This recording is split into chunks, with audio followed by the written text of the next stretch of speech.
no está revelado. Métanse eso en la cabeza. Nadie conoce el día ni la hora, dice en Marcos 13:32. Otros evangelistas como Lucas, como Mateo, pero tengo este de Marcos, dice, pero de aquel día y de la hora nadie sabe, ni aun los ángeles que están en el cielo. Y Marcos dice que ni el Hijo, sino el Padre. Para no meternos en estar estableciendo puntos de vista, lo más importante es que esta está en la sola potestad de Dios el Padre.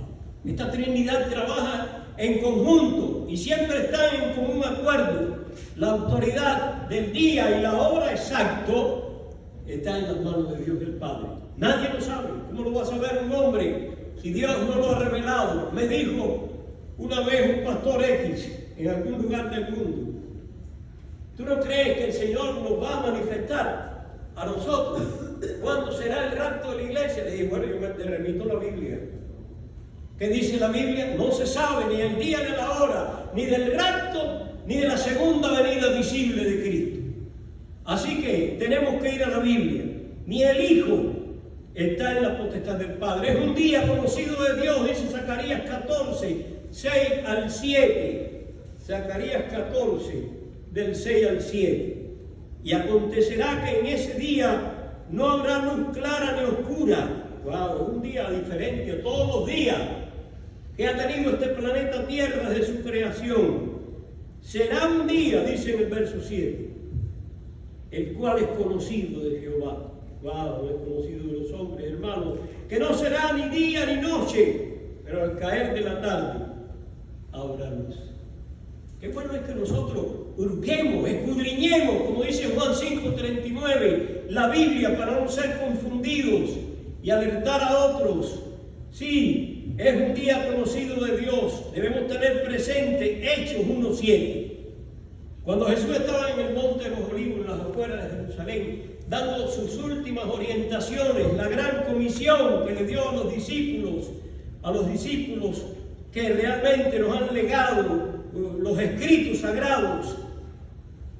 En el verso 7, ellos le hicieron una pregunta: Señor, ¿restaurarás el reino de Israel en este tiempo? Porque el reino estaba profetizado, que vendría un descendiente de David y que Dios, un Mesías, le iba a dar el reino. Y querían saber, ellos estaban bajo la bota del imperio romano: ¿va a restaurar el reino de Israel en este tiempo? Y Jesús le dijo en el 7, no os toca a vosotros saber los tiempos o las sazones que el Padre puso en su sola potestad. Cortó la conversación y le dijo: lo que tienen que interesarse es que va a venir el poder del Espíritu Santo sobre ustedes, los va a capacitar para ser mis discípulos en el mundo entero. Y déjenme decirle, hermano, Jesús no podía nacer en cualquier punto X de la historia. ¿Qué dice, pastor? Lo que dice la Biblia. En Gálatas 4:4 dice el apóstol Pablo. Gálatas capítulo 4, versículo 4. Venido el cumplimiento del tiempo, Dios envió a su Hijo, nacido de mujer y nacido bajo la ley. ¿Qué tiempo? Dios había dado una profecía a través del profeta Daniel. 70 semanas de año estaban determinadas sobre tu pueblo y tu santa ciudad. Y en estas 70 semanas de años el programa de Dios con Israel y Jerusalén. Jesús no podía nacer en cualquier punto X de la historia. Tenía que nacer en un punto que cuando Él se diera a conocer como Mesías, montado en un pollino de asna, la mayor parte de esa profecía, las 69 semanas de año, los 483 años se cumplieron. Y al otro día Jesús se monta en el pollino. Y el pueblo lo rechazó. Por eso el pueblo judío fue echado a un lado. Después fue regado por el mundo entero por espacio de 2000 años. Y entró la iglesia como un paréntesis que dura hasta el día de hoy. Pero un día el Señor se lleva a la iglesia porque le falta una semana. No me crean a mí, crean lo que dice la Biblia. Faltan 7 años que se iniciarán con la confirmación de un pacto con la nación de Israel. ¿Quién va a confirmar el pacto? El príncipe que acaba de venir, dice allí Daniel, el anticristo, que no sabemos quién es. y hay un barullo tremendo con los acuerdos de Abraham. Yo no sé si este es el pacto que le va a echar mano al anticristo, pero créame que Israel no tiene muchos pactos en los que echarle mano.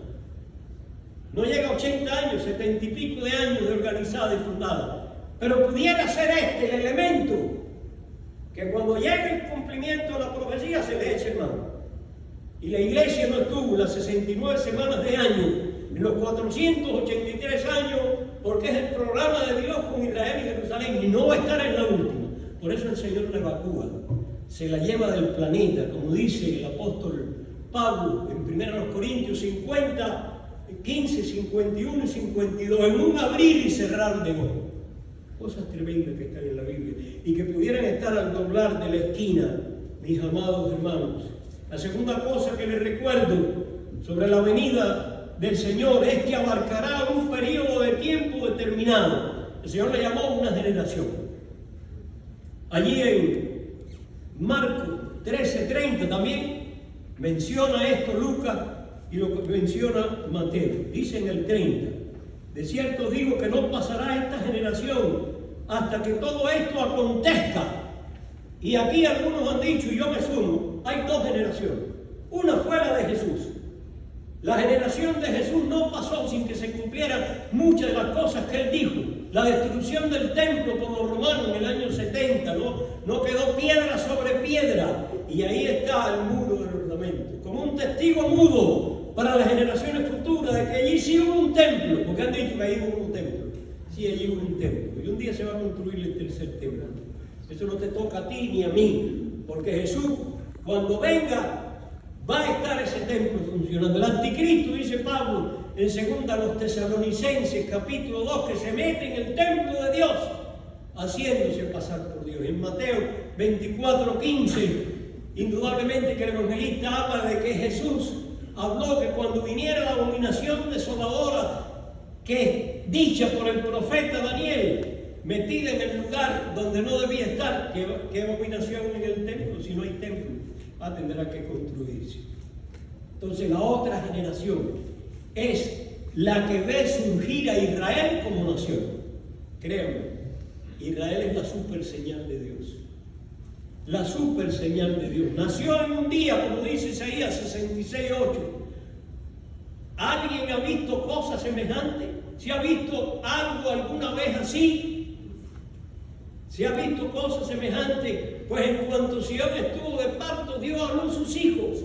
Y en el concierto de las naciones modernas brotó en un día, como dice Isaías 66:8, la nación de Israel. Eso no lo ha visto nunca el mundo, ni se va a volver a ver. Debemos tener presente que la segunda venida de Cristo, visible, abarca un periodo de tiempo, no acontece en un solo momento.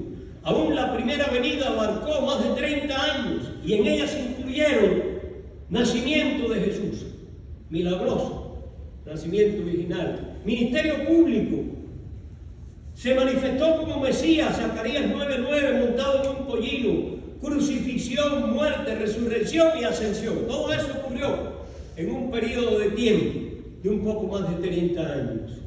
En cuanto a así también la segunda venida incluirá una serie de acontecimientos como surgimiento de Israel como nación. Si Israel no surge como nación, ¿a qué monte de los olivos va a venir Jesucristo?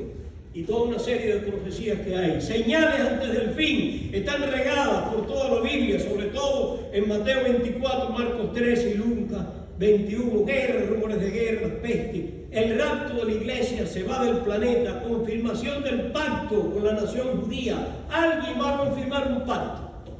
A mí no me interesa si son los acuerdos de Abraham o el que sea, pudieran ser. Pero créanme que alguien va a confirmar el pacto de paz. Construcción del tercer templo para que se cumplan las profecías de ese hombre de pecado metiéndose en el templo. ¿Qué templo si no hay templo? La gran tribulación, que será un periodo terrible. No hablo yo de ella, habló Jesús. Habrá gran tribulación cual no la ha habido. Todo parece indicar que en la segunda mitad de esa semana, de ese famoso pacto, se rompe el pacto y empieza la gran tribulación. Y la segunda venida visible de Cristo al final. Como dice Sir Robert Anderson en su libro El Príncipe que ha de venir, la mitad de la semana y el final de esa semana de año está delimitado. La mitad de la semana dice la profecía que se rompe el pacto. Y al final viene Cristo con su segunda venida. Según Robert Anderson, y yo me sumo, tengo ese libro escrito en 1882. Nadie ha hecho un libro mejor que él sobre el estudio de las 70 semanas de Daniel. Y decía Robert Anderson que se inicia con la confirmación del pacto.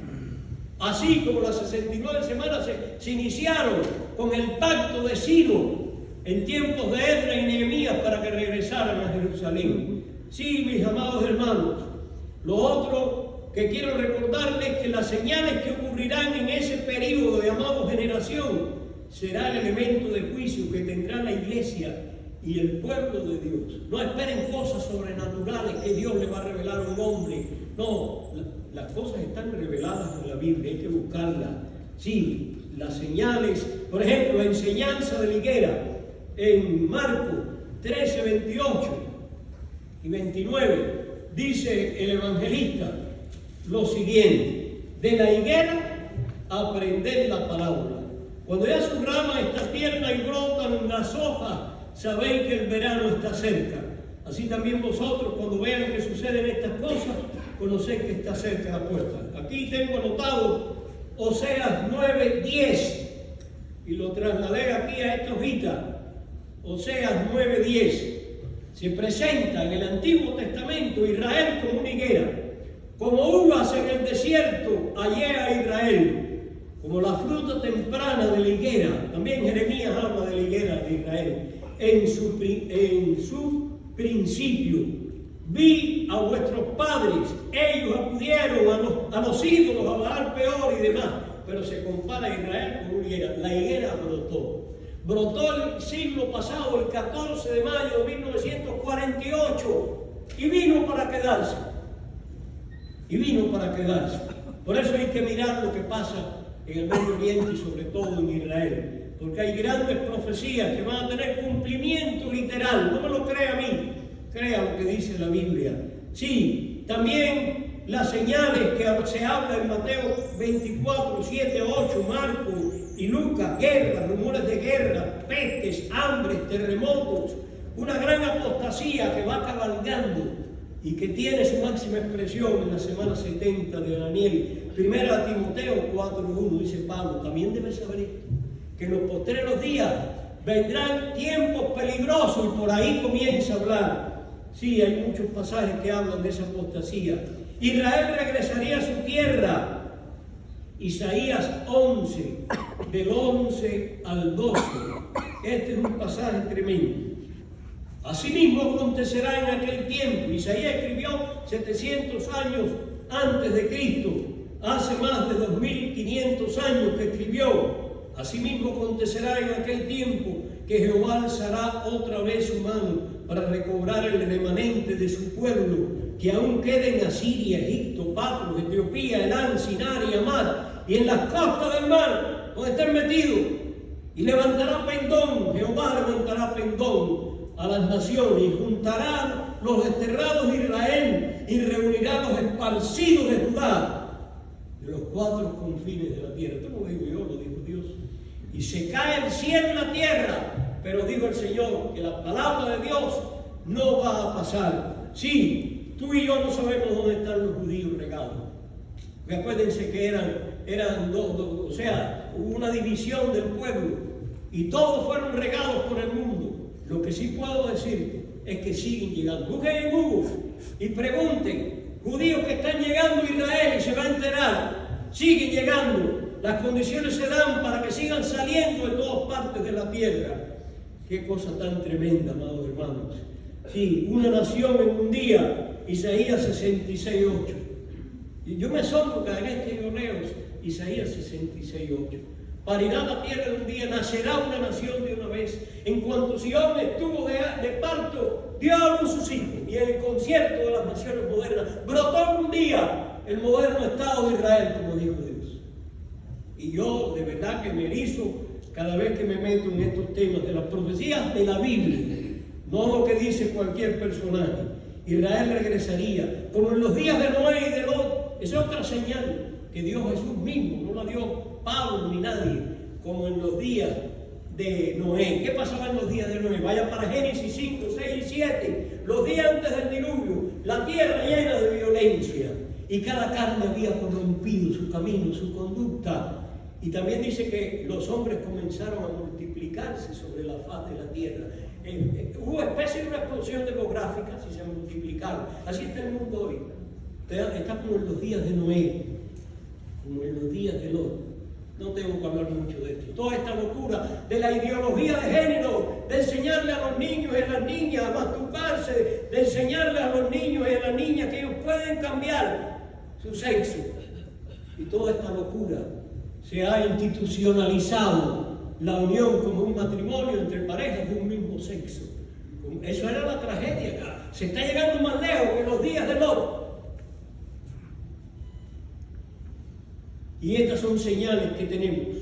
Los voceros del día de la segunda venida de Jesucristo, el día específico de 24 horas. Acuérdense que está en las manos de Dios, nadie lo sabe. Apocalipsis 6:12, el sol se oscurecerá ese día. Apocalipsis 6:12, la luna no dará su resplandor. Acuérdense que la luna no tiene luz propia, recibe su luz del sol. Si se afecta la luz del sol, se va a afectar la luz de la luna. Y la luz de ese día, se lo leí ahorita, Zacarías 14, 6 y 7, no será ni de día completamente para decir que es de día, ni de noche para decir que es de noche.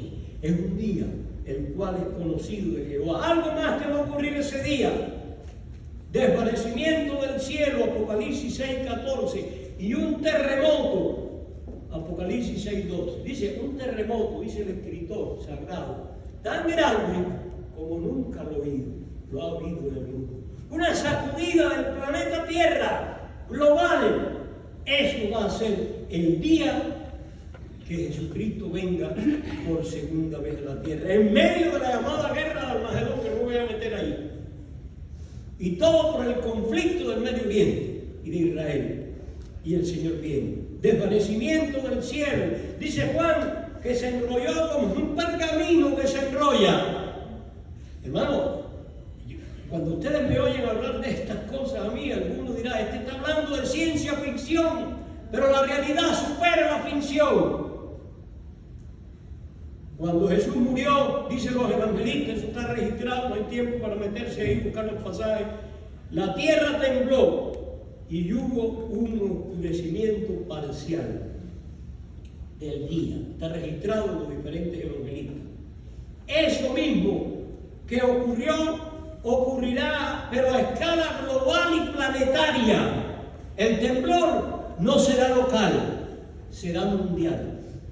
Cosas terribles. Cuando Jesús murió, eso ocurrió. Finalmente, lo otro que quiero recordarles es que el Señor aconsejó que velásemos y orásemos para no ser sorprendidos. Marcos 13, 33 y también 34 al 37. Velad y orad. Mirad, velad y orad, porque no sabéis cuándo será el tiempo. Esa es una de las enseñanzas que se nos da en la palabra de Dios. En Lucas 21, 36 se nos exhorta a velar, que seamos tenidos por dignos de escapar de todas estas cosas que vendrán. El Señor dijo en Marcos 13, 33, mirad, velad y orad. Que la venida del Señor por su iglesia sea una palabra de aliento para nosotros, como lo fue para los cristianos primitivos. Aguardemos esta esperanza gloriosa con un espíritu misionero y evangelístico.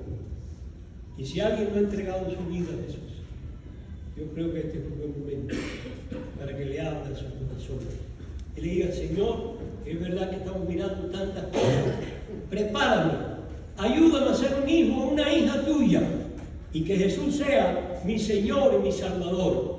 Que Dios le bendiga.